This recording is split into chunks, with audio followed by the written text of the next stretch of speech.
আব্দুল করিম চৌধুরী যিনি হচ্ছেন ভারতের করিমগঞ্জের মালিক ছিলেন এবং এই করিমগঞ্জ তার নামেই এই দেন খান সাহেব হাজী আব্দুল করিম চৌধুরী জমিদার বনমালী করিমগঞ্জ শ্রীহট্ট। কত সালের পাসপোর্ট এটা 1957। আর পেশায় কি লেখা একটু দেখি। শিলচর। পেশা লেখা জমিদার। এই যে করিমগঞ্জের নাম, হ্যাঁ, এটা আপনার পরিবারেরই নাম, হ্যাঁ, তো এই নামটা যে পরিবর্তন করা হলো এটা আপনার কাছে কেমন লাগতেছে? আমার আসলে খুব খারাপ লাগছে, খুব খারাপ লাগছে। সবাই তো আমরা ভেরি মাচ আপসেট, করার কিছু নাই।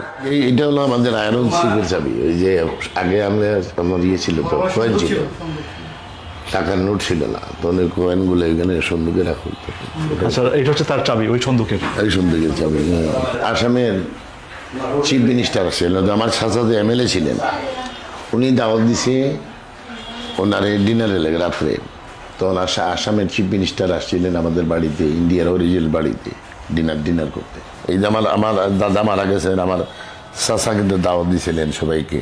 এখানে কি লেখা আছে? এখানে লেখা আছে কুল্লু নাফসুন যায়কাতুল মউত। আমার চাচা যে আব্দুল হামিদ চৌধুরী, ওনার বাবা মারা গেছেন, তো উনি সবাইকে দাওয়াত দিয়েছেন, জনাব মহাশয় মালিকুল মউতের তলবে আমার মোকাররম শ্রদ্ধেয় ওয়ালিদ খান সাহেব হাজী আব্দুল করিম সাহেব বিগত 7 আগস্ট মোতাবেক 22 শ্রাবণ শনিবার বেলা 2 ঘটিকার সময় ইন্তেকাল ফরমাইয়াছেন। ইন্না লিল্লাহি ও ইন্না ইলাইহি রাজিউন।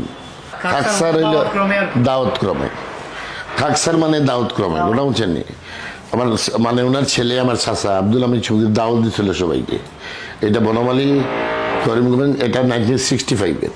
রুফার বাটা ছিল, রুফার মোড়া ছিল, এই দেখেন রুফার বাটা। এটা তো এটাতে তখন কি মানে কিসব ব্যবহার করা হতো? এটাও তো আমাদের বাড়িতে যারা যখন আমাদের কালচার ছিল, সিলেটের এবং আসামের ইন্ডিয়ার মানুষের একটা কালচার ছিল, প্রথম আপ্যায়ন করে আপনার সুপারি দিয়ে, পান সুপারি এবং চা দিয়ে।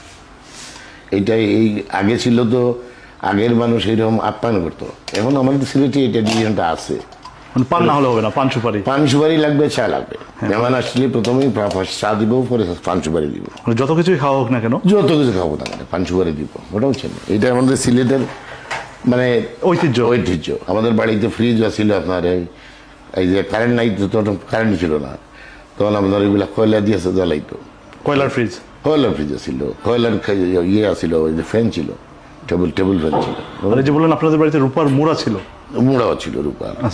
এগুলো তো ইন্ডিয়াতে এখন না। এটা 1949-এ আপনার ট্যাক্স রিটার্ন পাইছে 7,500 টাকা। যে মানুষে 1945-এ ট্যাক্স রিটার্ন